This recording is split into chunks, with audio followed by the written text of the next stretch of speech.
Hi guys! Good morning, good afternoon, good evening, wherever you happen to be in the world. It's Elaine here, the Animal Reiki Lady. And it is a beautiful, what day are we on? Oh, we're on Wednesday this week already. Coming to you live from beautiful sunny Colorado. And I'm sitting here on the floor because I'm hoping that Gypsy will come join me. Because Gypsy kind of exemplifies one of the things we're going to talk about today, and that is forgiveness. Inspired, as always, by you guys and the conversations that I have with you, the questions that you guys ask. Okay, so first of all, what I want to do, I know this is backwards, but I love to use my phone for these videos. It's just much easier for me than all the rigmarole of it. I tried, right? I did try a new camera setup the other day, and it made me crazy, so... yeah, we're right back to the phone. So this is backwards, but it's okay. Let Animals Lead. The Let Animals Lead t-shirt fundraiser is on. So I want to share that first before we start. The Let Animals Lead t-shirt fundraiser is a fundraiser for SARA, the Shelter Animal Reiki Association. That is Kathleen Prasad's nonprofit that supports shelters and our work with Reiki in shelters. And I know these shirts are so cool. I have at least a dozen of them of different kinds, whether they're no sleeve shirts or t-shirts. I've got sweatshirts, and there's all kinds of stuff, long sleeve, short sleeve. So you guys should go check that out. Bonfire.com. I'll put a link in the comments for the bonfire sale. It's only on until September 27th. So if you guys want, it doesn't matter. You don't have to be a Reiki practitioner if you're just one of my followers and you think it's pretty cool. It's a great way to support a really good organization, and I'll put the link in the comments if you'd like to purchase one of these cool shirts. And they come in all kinds of colors too. All right, so we'll see if Gypsy comes down to join us. Right now she's sleeping on the bed, and since we let animals lead, that's the method of animal Reiki taught to me by Kathleen Prasad, created by her, and that I also share with you guys when I share all this stuff. And I have Jack on the floor with me over here too, so we'll see if one of them will come join the video in just a minute. Okay, today's video was inspired by one of you guys. You know who you are. I won't use any names, but we met yesterday and had a delightful conversation all about. I love talking about this stuff. We had a delightful conversation about all kinds of things. We were down the spirituality rabbit hole, but part of what came up was forgiveness. And that's what I am hoping that we can, you and I can talk about today, particularly forgiving the veterinarian. The reason that I would like Gypsy to join the video is because, as you know, she is my blind rescue dog. And her blindness, she was not born blind. Her blindness was the result of a human injury, a human injuring her. And she had to have her eyes removed. She was then left in a shelter. She was put on the kill list. On the euthanasia list, and it was a beautiful rescue, the Red Fern rescue, that took her out of that shelter.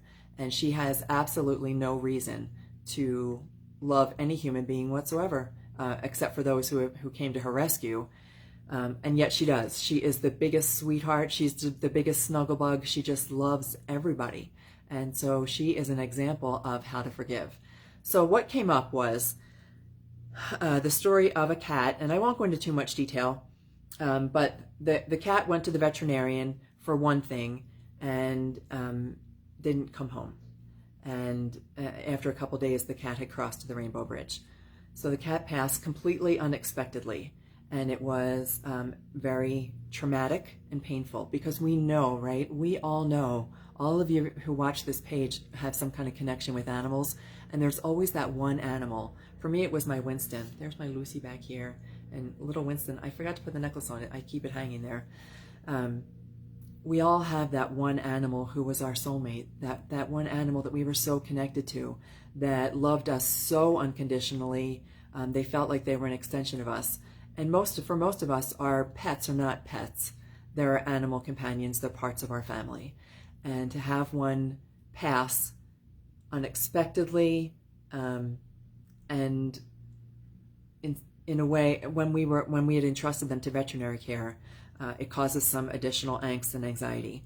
So I want to share a couple different things about forgiveness and why forgiveness is so important, and possibly the most important thing that you can do is forgive. So I call this Forgive the Veterinarian because in this case, there's a possibility that the veterinarian made a mistake, and the veterinarian admitted that. And to the human, it was they were angered, and in some cases, I've talked to individuals who are more than angered; they're outraged. They're so upset at the veterinary care they received. And in the end, the first thing I want to tell you is, no veterinarian ever sets out to harm an animal. Just the opposite. They have chosen their profession because at their very core, they are drawn to try to improve the quality of life for our animals, to try to do everything possible to for the medical and physical needs of our animals. So there's a couple challenges with being a veterinarian. It's not the same as being a physician, and they don't have the pet can't speak to them. So the animal can't, like a human, can say, well, there's pain, I just can't figure it out. It's what our animals can't say that. They rely on us to observe them, to know as much as we possibly can from a veterinarian's perspective, to know as much as we possibly can medically. But think about that. That is a barrier to helping them accurately diagnose, because the animals can't actually speak to them. So no vet sets out intentionally to harm our animal. And then when our animal crosses, we turn to someone to blame. We can't figure out the pain. We can't. That hurt is so extreme and so intense that we look for blame. And I'm going to tell you right now that holding a grudge, anger, and blame are some of the lowest emotions we can feel, and they keep us disconnected from our animal companion. When our animal crosses to the other side, they don't leave us just because they leave their physical body.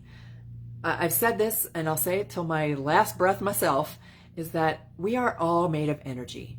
And that energy is love, by the way. But energy is neither created nor destroyed. It always is. It's just in a different form. So if we take ice and we were to melt the ice, it becomes water. We could drink the water. Or if we were to boil the water, it evaporates off and becomes steam. But it's still, at its core, H2O. Just takes different forms. The same thing with our animal companions. Just because they leave their little physical body does not mean they leave us. Their energy has simply shifted. Now, if you want to take this one step further, when that water evaporates off into steam, it also comes back as rain, and the cycle starts over again. But reincarnation is a topic for another day. And Gypsy she's snoring away up there on the bed. Okay. So we were talking about energy, and we hold ourselves off. When we reside in those lower emotions of anger and remorse and recrimination and guilt and blame, it keeps us down here. So our vibration stays way low. When our animal crosses to the rainbow bridge, they instantly cross into pure positive love. They don't carry any grudges with them on the other side. There is no such thing as forgiveness over there. I once had this conversation. When I went into a meditation with an animal who had crossed, and I asked about forgiveness. Like, could you, it was like, can you please forgive? Your human is begging for forgiveness. Can you forgive them? And the ideas that came to me were that forgiveness, forgive what? Then forgiveness didn't even compute, because when they cross to the other side, all of that is gone. They are just at their very core, their highest possible self. It can't get any higher. So here they are up here, and here we are down here. So we have trouble connecting, and we want to maintain that connection. They are up here going, hi, I'm here, I'm here, I'm here. They want us to be able to connect with them even after they cross. And one of the best ways to raise our own vibration, because even if we take one step forward, they'll take many steps to connect with us. So where was I going with that? Oh, forgiveness is one of the easiest and quickest ways to raise our own vibration so that we can stay in connection with our animals. So how do you do that? There's a couple things that I first of all want to tell you who should be forgiven. Number one, forgive your veterinarian. Forgive them. They feel just as, when a pet crosses, it hurts them just as much as it hurts you. And imagine every week the animals that they are either have to assist with a crossing, or who may cross under their care, or who have an illness, a terminal illness, or aging. Every single one of them takes a little piece of a veterinarian's heart. I know this for certain. I work with so many veterinarians, both at my little pet funeral home and also through my own Reiki practice. It takes a little piece of their heart. So forgive your veterinarian. Forgive your pet.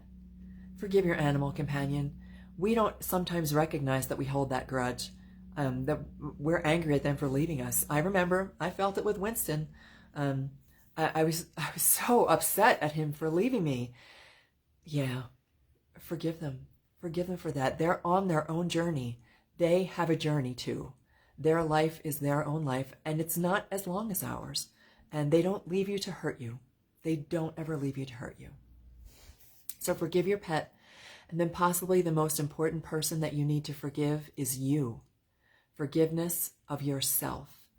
We hold on to, and sometimes we bury and suppress so much guilt and so much blame. We don't even recognize that we're holding ourselves responsible for even taking our animal to the veterinarian, right?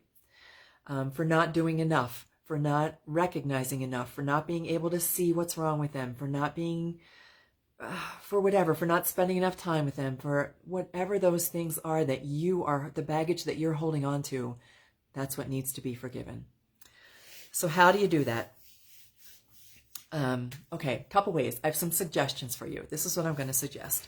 Number one is one of my favorites. I've done this before, Ho'oponopono. That is the Hawaiian act of forgiveness. It is a practice in Hawaii.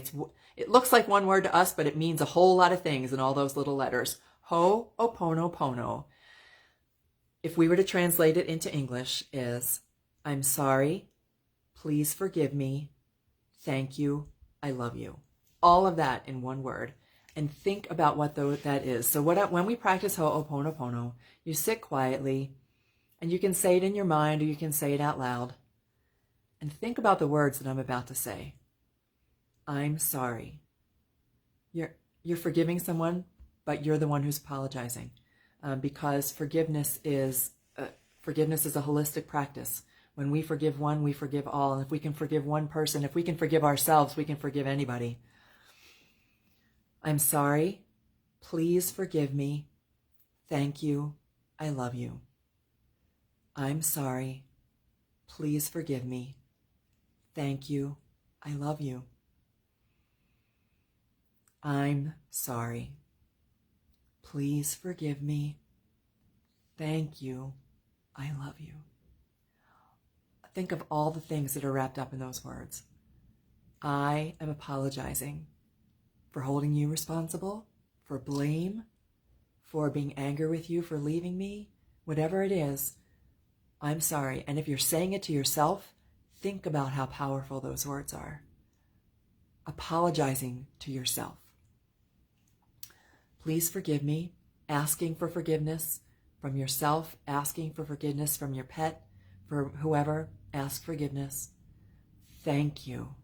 Express gratitude, because when you feel that burden lifted from your heart, it's a release that changes the way that you see, the way that you experience life. When you can forgive, when you're not holding anybody responsible, when you're not offended, insulted, whatever, you can just let all that go.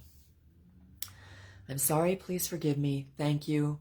I love you.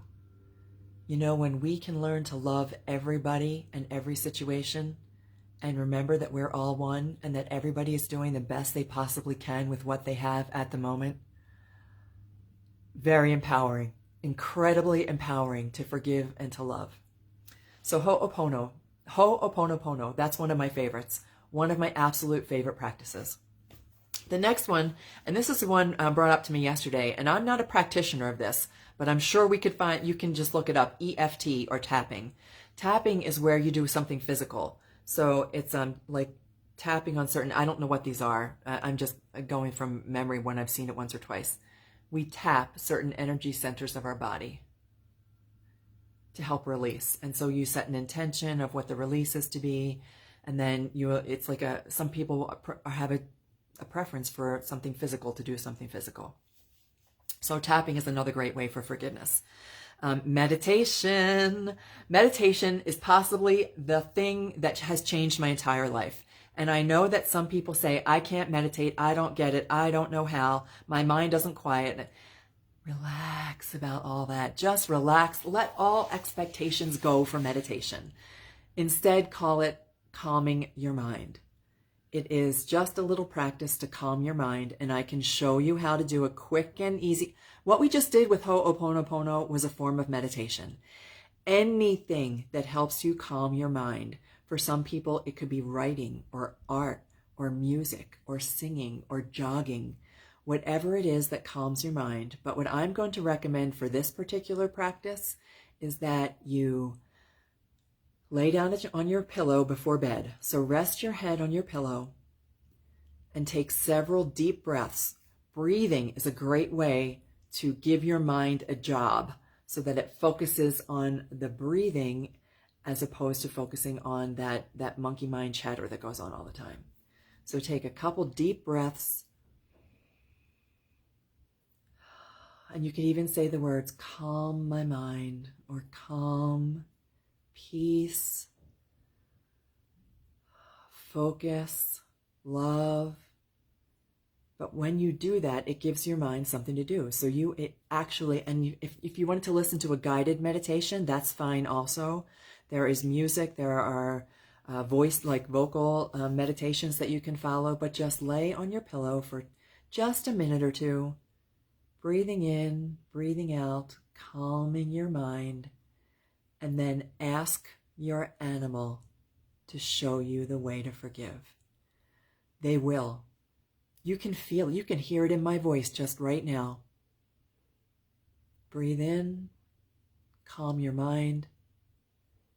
Petey, please show me. Show me how to forgive. Take in another deep breath. Fall asleep like that. When you fall asleep like that, when you arise in the morning, you'll feel that weight lifted off your shoulders. Your heart will feel so open and so full, and it's okay if it doesn't last. Like, this is the thing that we started talking about yesterday. After a couple days, those same feelings, because we have a sense of missing our animal companion, and we want to hold them and we want to snuggle them, and to feel that absence in our home, to come home from work and we don't get greeted at the door, it all starts to trickle back in. It's okay, because you can just go back and do it again. You can do it again and again and again until you are forgiveness, until you are love, until you don't need to think about it a second time, until you have created that connection with your animal on the other side so that you know that they're there for you. Okay, meditation and forgive yourself. Forgive yourself. There is no more important thing to do than to release yourself, absolve yourself. There's no judgment. There is no, I'm gonna say it, there is no old white man who looks like Santa Claus sitting on a cloud throwing judgment down at you. You are the judge of yourself, and you are the one who needs to forgive yourself. And you're the only one who can do it. And I hope this helps just a little bit. I know it was kind of a deeper subject than what we normally get into. And I'm going to post this over on the Rainbow Bridge group as well, because all of us can benefit from practicing forgiveness. And as always, if you have any questions or if there's any topic that you would like me to talk about, any topic, nothing is really off limits. I talk about everything from reincarnation to shedding. If it's on your mind and you'd like to talk about it, and it involves animals primarily, I will be happy to do so. And to close, just a reminder that the last online sessions for 2021 are coming up. So if you want to learn Animal Reiki, I have the time set up. It starts September 28th. I have time set up so that no matter where you are in the world, you can join. We had such an amazing class in the last session. We had someone from California, someone from Wisconsin, someone from Chile, someone from India. We had such an amazing class and forged such really cool relationships. We now have friendships, and that's part of why coming to these classes is so important.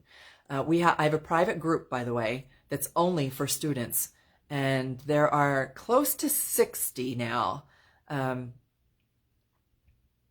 Where was I going with that? Oh, community. We have such a cool community and support each other in all ways that you can imagine all around the world. And like the Sheetal from India, who practiced with the street dogs. So the dogs who live in the street, and one of them, Tiger, has now like adopted her. He doesn't come in the house. He doesn't want to. He has no interest, but he has adopted her after our 8 weeks. And it is so cool. The relationships that we make with our animals and with each other. So if you'd like to join, the times are set up. I'm going to host 2 sessions a day, 2 sessions every Tuesday for 8 Tuesdays. And they're set up so that if whether you're in the UK or Ireland, already have somebody from Ireland signed up, the UK, Ireland, the US, Greece, Australia, New Zealand, Canada, it doesn't matter. You'll be able to join in if you want to. So I'll put the links for those as always in the comments, and I have yet to create that post. I did put it in comments during yesterday's live stream, but I have to create a post for you guys that has, because there is so much that you get when you join this class. You get an ebook written by Kathleen Prasad. You get a 125-page handbook. It's a manual that you can use not only during the class, but you'll have it forever to use with your practice. You'll also get the community, the ebook, the manual, the community, 8 classes. Oh my gosh, every week you get a meditation, an attunement, and well, we have lots of discussion. But every week there's a new meditation, so you'll get those, and you get to keep them forever. You get a recorded version, and there is just so much value that comes with this class, all for $350 whole. You get 8 weeks of accountability. That's the really, really, really cool thing, is that every single week I give you a home practice. So when the class is over, I send out an email. It's got the recording, it's got the meditation, it's got a home practice. And you get the whole week to practice. And then when we come back the next week, we have so much to talk about, all the really cool connections that we made with animals. And it really is just an amazing 8 weeks. And it's just a fun way to spend some time and to build relationships. All right, that's it for now, guys. Have a great morning, afternoon, evening, wherever you happen to be in the world. And if you know a vet tech who wants to learn Animal Reiki for free, I've got a free mini course coming up for them too. All right, see you later, guys. Bye.